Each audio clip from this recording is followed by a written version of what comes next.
ছিল মুক্তির বার্তা। সকল দর্শকবৃন্দ, আপনাদের সবাইকে যীশু খ্রিস্টের নামে আন্তরিক প্রীতি ও শুভেচ্ছা জানাচ্ছি। আমরা বিশ্বাস করি পরম করুণাময় ঈশ্বর আপনাদের সবাইকে তার অসীম করুণা ও ভালোবাসায় আগলে রাখবেন।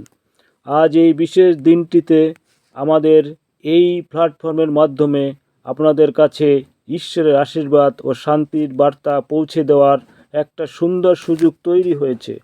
ঈশ্বর আপনার জীবনকে স্পর্শ করুন, তার প্রেম ও করুণায় আপনার প্রতিটি পথ আলোকিত হোক। ঈশ্বর আপনাকে আশীর্বাদ দান করুন এবং আপনার মনের শান্তি দিন। আজকের এই দিনটি হোক আপনার জীবনের প্রতিটি ক্ষেত্রে ঈশ্বরের প্রেমের নূতন অভিজ্ঞতা লাভের শুরু। এই কামনা করে আমরা আমাদের আজকের অনুষ্ঠান শুরু করছি। ঈশ্বর আপনার সহায় হন। এই ও বোনেরা, আদিকালের সেই অন্ধকারময় মুহূর্তে যখন মানুষের হৃদয়ে পাপের ছায়া নেমে এসেছিল, তখনই মহান সৃষ্টিকর্তা আশার এক অমর আলো জ্বালিয়ে দিয়েছিলেন। এদন উদ্যানের ধূলিমাখা মাটিতে দাঁড়িয়ে ঈশ্বর সর্পকে অভিশাপ দিয়ে ঘোষণা করেছিলেন হবাকে, তোমার বংশের সঙ্গে আমি মানে ঈশ্বর শত্রুতা স্থাপন করব। সে তোমার মস্তক পিষ্ট করবে, আর তুমি মানে সাপ তার গোড়ালি দংশন করবে। আদিপুস্তক 3 অধ্যায় 15 পদ পাঠ করলে এই ঘটনাটি আপনারা জানতে পারবেন। এই ছিল মানবজাতির জন্য প্রথম সুসমাচারের ফুল, যে ফুলটি শতাব্দীর পর শতাব্দী ধরে ফুটে উঠেছে পুরাতন নিয়মের পৃষ্ঠায় পৃষ্ঠায়। যুগ যুগ ধরে ঈশ্বরের ভাববাদীরা আকাশের তারার মতো জ্বলে উঠেছিলেন। তারা কোনো মানুষের কথা বলেননি, বলেছিলেন স্বয়ং ঈশ্বরের হৃদয়ের কথা।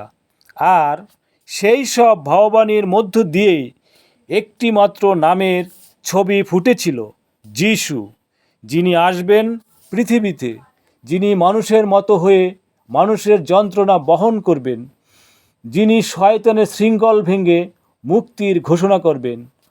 আদিপুস্তক 49 অধ্যায় 10 যাকব তার পুত্র জিহুদাকে আশীর্বাদ করে বলেছিলেন, জিহুদা হইতে রাজদণ্ড সরিয়া যাইবে না, যতক্ষণ না শীলো আসেন, আর জাতিগণ তাহার আজ্ঞাবহ হইবে। জিহুদার বংশ থেকেই আসবেন রাজা, শান্তির রাজা। আব্রাহামের সঙ্গে ঈশ্বরের চুক্তিতে ঘোষিত হয়েছিল, তোমার বংশের দ্বারা পৃথিবীর সকল জাতি আশীর্বাদ প্রাপ্ত হইবে। আদিপুস্তক 22 অধ্যায় 18 পদ পাঠ করলে জানতে পারবেন। সেই বংশের শেষ প্রান্তে দাঁড়িয়েছিলেন যিশু, যিনি সকল জাতির জন্য আশীর্বাদ হয়ে এসেছিলেন। দাউদের সিংহাসনে বসে নাথান ভাববাদী ঘোষণা করেছিলেন, আমি তোমার বংশে তোমার পরে তোমার এক পুত্র স্থাপন করিব, তাহার রাজ্য চিরকাল স্থায়ী হইবে।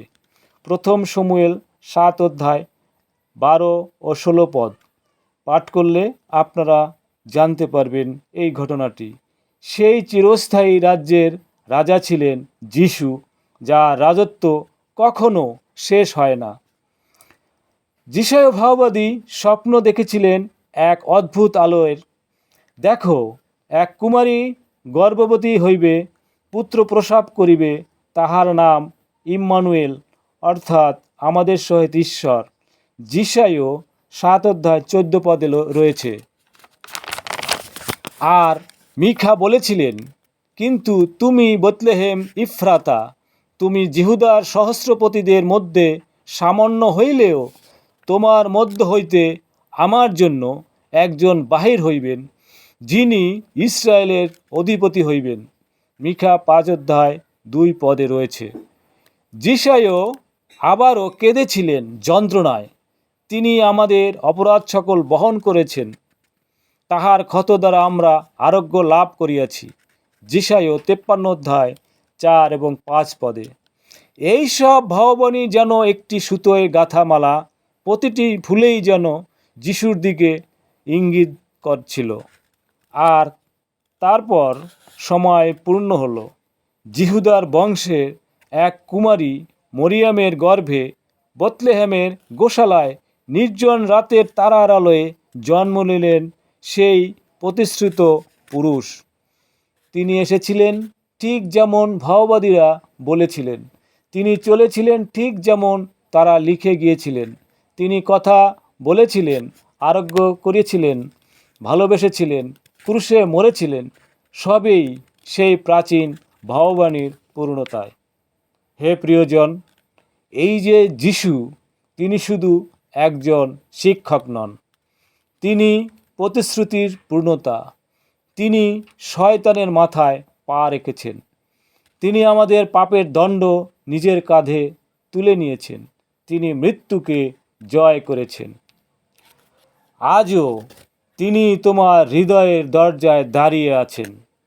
তাঁর ভালোবাসার ডাক শোনো, তাকে গ্রহণ করো, কারণ তিনি তোমার জন্য এসেছিলেন। যুগ যুগের সেই প্রতিশ্রুতি আজ তোমার জীবনে সত্য হয়ে উঠুক, যিশু খ্রিস্টের নামে, আমেন। ভিডিওটি যদি আপনার হৃদয়ে ছুঁয়ে যায় তবে একটি লাইক দিয়ে উৎসাহিত করুন। আপনার মূল্যবান মতামত জানাতে কমেন্ট করুন এবং প্রিয়জনদের সাথে শেয়ার করুন।